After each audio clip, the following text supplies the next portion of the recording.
Well, hello again, everybody. Here I am again in Bree, the Middle-earth visitor, having just completed a tutorial on the auction house system, which you can find on my channel if you want to. I am going to head out today from Bree, as the Hobbits did the morning or the night after the attack of the Nazgul on the Prancing Pony. Fortunately, I didn't get caught up with any Nazgul last time. But I am going to take this opportunity to have a good old trek across the lonely road towards the Lone Lands and see if we can find our way to Weathertop without a map and without getting killed by anything.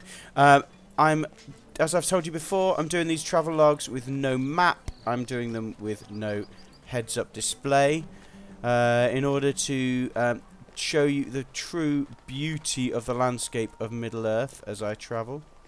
I'm just taking my first steps now out of Bree and into the eastern Bree lands.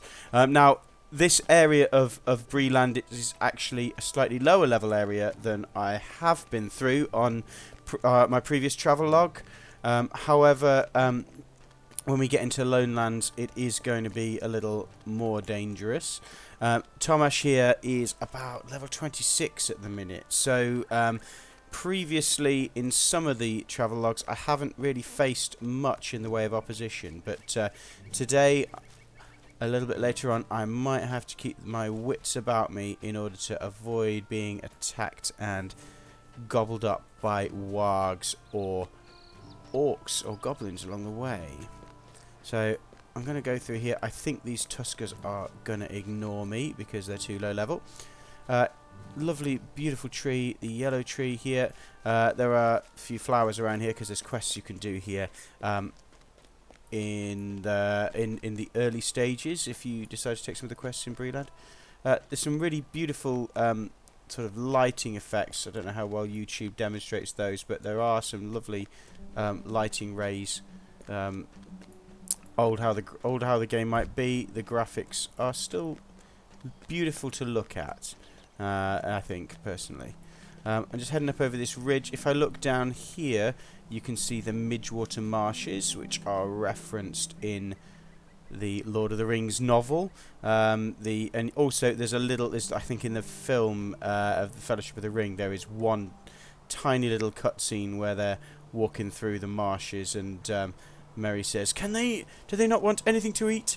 What can they eat when they can't get Hobbit? Or something like that. Kind of skipped over a bit in the books, as is a lot of the early area of the Lord of the Rings. But as per most things in LOTRO, everything that has a slightest mention in the book has pretty much been fleshed out in the landscape. So the Midgewater Marshes is full of flies and spiders and bugs and goblins and all kinds of horrible creatures that you might not want to run into if you are too low level. So, heading out across the road towards Bree. In the distance, if you look up there, you can actually see Weathertop in the distance. The great watchtower of Amon Sul was the tallest point for miles around, which is why Frodo and the Fellowship camped there, why Strider led them up there to camp, so they'd have a good vantage point to see any potential attackers. We're running through that lovely fields of flowers. Sorry, I got too caught up in that. Okay. Ooh, Midgewater Marshes. Note the change of music, but I think that's going to change in a minute. So, it's quite a long road down to the Lone Lands. It is a fair old trek there. What's this way? What does the sign say?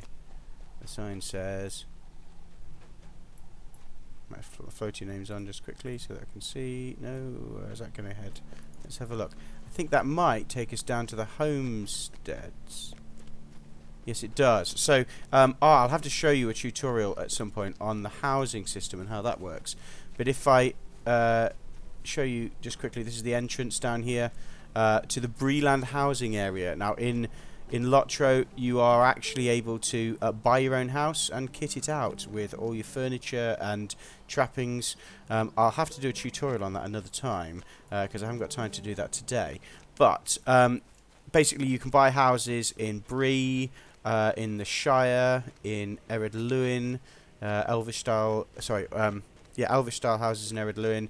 You can also buy Dwarvish style houses in Thorin's Hall homesteads.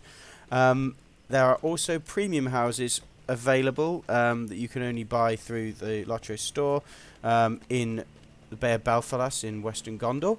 And with a new update in the future, we hear that they are introducing housing in Rohan as well, which would be really exciting, I think, to live in. I actually have a house in the Shire, a little house in the Shire, so at some point I think I'm going to have to nip back there and show you a tutorial on how you set out your house and how you deck it out with all your stuff.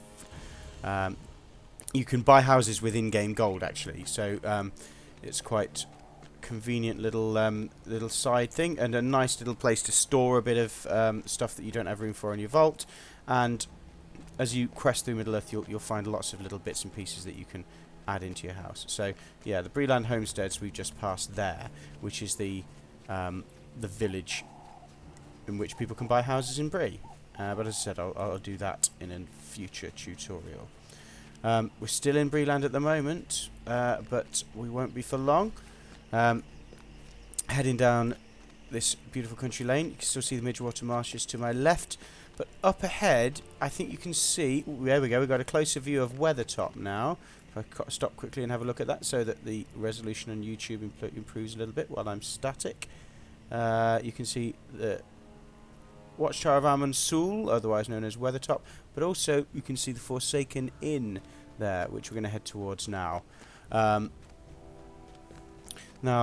Interesting thing about the Forsaken Inn, it's been realised in quite a bit of detail in LOTRO. It's quite a good quest hub for the low 20s. So you can pick quite a few quests there. It's a nice place to level up if you're around about level 20 between 20 and 23. There's lots of quests in the early Lone Lands that you can pick up from the Forsaken Inn. But in the Hobbit, the dwarves actually stay in an abandoned building on the way to Rivendell. And in the earlier revisions of the Hobbit, it wasn't really clear what that was, but in about 1960 Tolkien did a thorough revision of the Hobbit to kind of bring it up to date with the Lord of the Rings novels, to make sure that the map and the geography sounded similar. So he actually fleshed that out a little bit, and they had them stay in what they called an abandoned inn, or the last inn, I think it was called in there. As you can see, it's in a bit of a sorry state.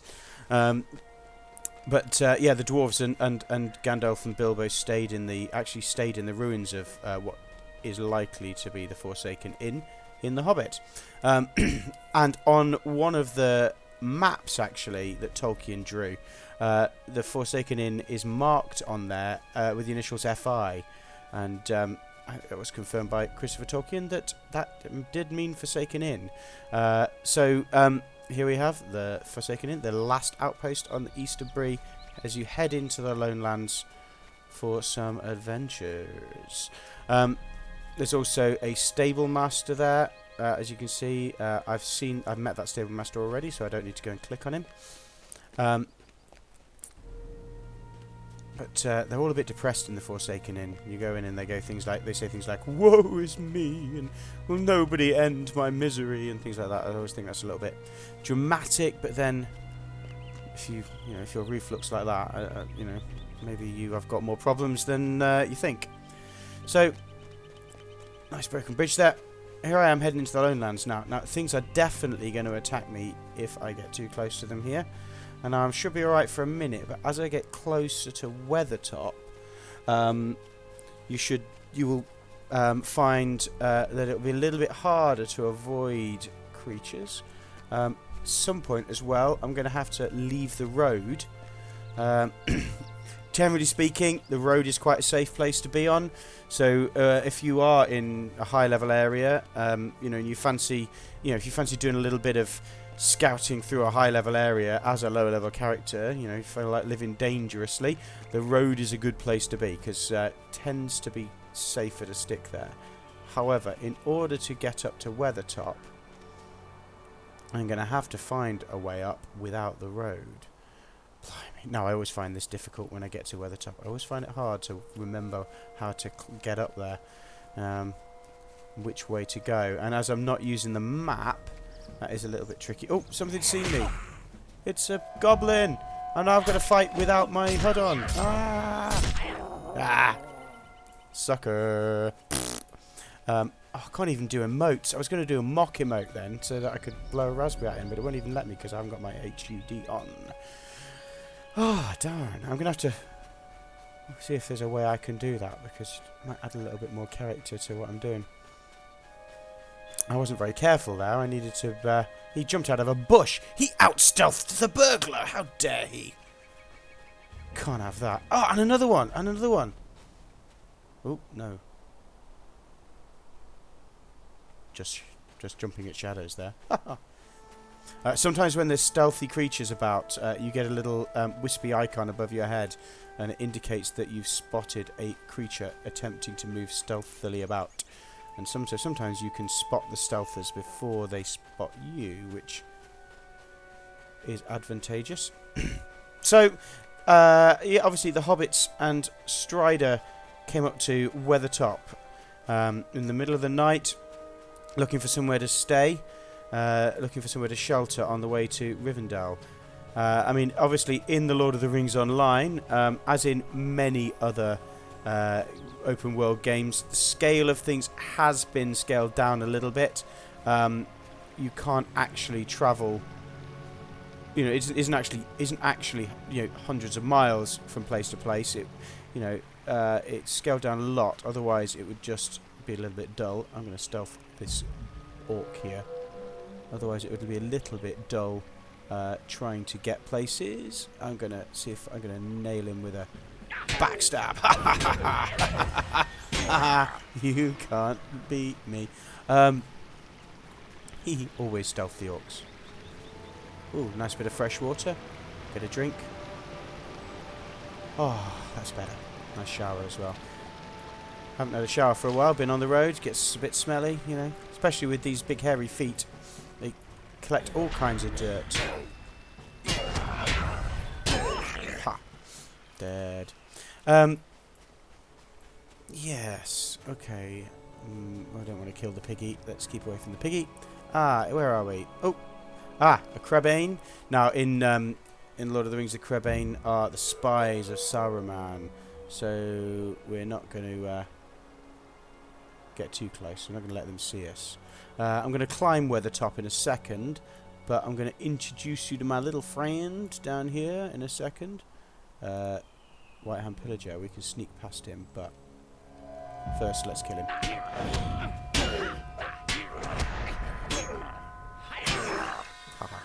I'm just going to hop down here. When you another way to get into the Lone Lands, you can just walk the way I came, but if you're following the quest lines in Breeland, especially the main epic quest, you will find your way to this encampment. And here we have Candaith. He is one of the Dunedain Rangers and quite a key part of the Lord of the Rings Online story. You have my great thanks, Thomas. The Orcs of the South shall advance no further into the Lone Lands. That's because I have already snuck up here and done a few quests for him previously. He's got a quest for me to do now, but I'm not going to do it. I'm going to head up to show you the top of Weathertop. Candaith also has a horse there, which can take you back to Bree via slow horse travel if you need to go there. So, I'm just going to find the road up to Weathertop now. I'm going to stealth my way past that Crebain. I want to go back up the way I went a second ago, actually. I was up here before. I had a better route up. It's a bit of a windy road, as you can see, up to Weathertop, but it's a great view from the top, so it's going to be well worth it when we get there. Oh no, I thought that was a bear. It's not, it's a Beorning. It's another player. You get that birdie. You get that birdie. Bit unfair, really, a bear against a crow, when you think about it. Not very sporting. I'm going to unstealth, because I don't think I'm going to get attacked now. I'm going to head up this winding path. So, yeah, so that was a that was a player in a Bjorning player in bear form that we just saw coming past there. The Bjorning class is a premium class you can purchase in the game. It doesn't come free like the other main classes. Burglar is a free class, but the Bjorning is a premium class that you have to purchase. I've actually come the wrong way, but never mind, I can get back down to the path this way. Ow! Ow! Ow! Ow, that hurt. Oh, that hurt. Oh, my goodness. Oh, now I've got to limp all my way up to the top. That was a bit silly. So this is the danger of not having a blimmin' map. Ah, go away. Actually, burglars have a skill that they can activate to stop them from taking fall damage, but I can't remember where that is on my bar, so I couldn't click it in time. So, oh no, I've got a broken leg now. Hopefully, that's going to heal in a few seconds. It's quite funny, really. You can jump off quite a lot of things in The Lord of the Rings Online and stay alive afterwards. If you fall far enough off something, you do die. But, well, no, actually you don't die, you get defeated, as I've explained previously in another video. But it's the same thing, essentially. But if you're clever about it and you need to jump down from a high space, you can drop down on the different... Oh, yeah, good, my leg's healed. You can drop down on different ledges along the way down. So you might take a bit of damage as you go down. Like that massive fall I had just then, I dropped down quite a few little ledges on the way, so I managed to break my fall a bit and not just completely die. So if we look to the west there, see our way back into Breeland that way. Up this way, it's the North Downs we're looking at, I think, up there. We're going to keep on heading up the hill, though, to get to the top of Weathertop.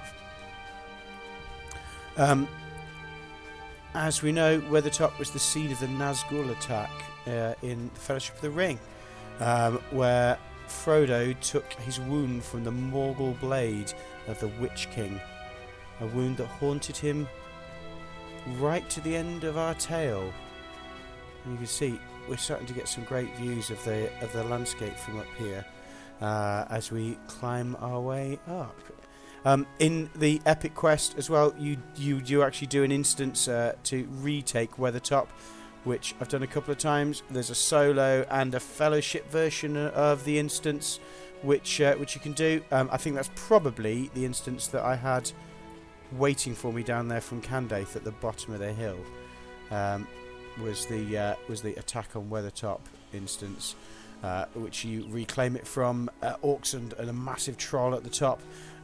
Quick tip, don't try and do the fellowship instance solo on level. It never works. I've done it a few times and it is, I got a bit cocky the first time and thought, nah, I can do that solo. No, you can't. No, you can't. But so take the solo version or find a couple of friends to come and help you. But I think here we are. We've made it to the top of Weathertop, and so this is where the battle with the Nazguls would have taken place. We've got a couple of Prebane up here that we're going to take down. Oh yes, I completed a Crabbon Slayer deed. Fantastic. And now I have a Crabbon Slayer advanced deed to complete. Now, the deeds are something I can talk about in another tutorial at some point to explain how those work. But they're a really key part of the game, so I should definitely do a tutorial on them. So here we have a cracking view of the landscape of Middle-earth from a long way around, and it looks to me like I might be able to see. I don't know if one of those is Estel Din, maybe in the north. I'm not 100% certain from where I'm standing. But if I head over to a different vantage point, I can see further on into the Lone Lands in that direction.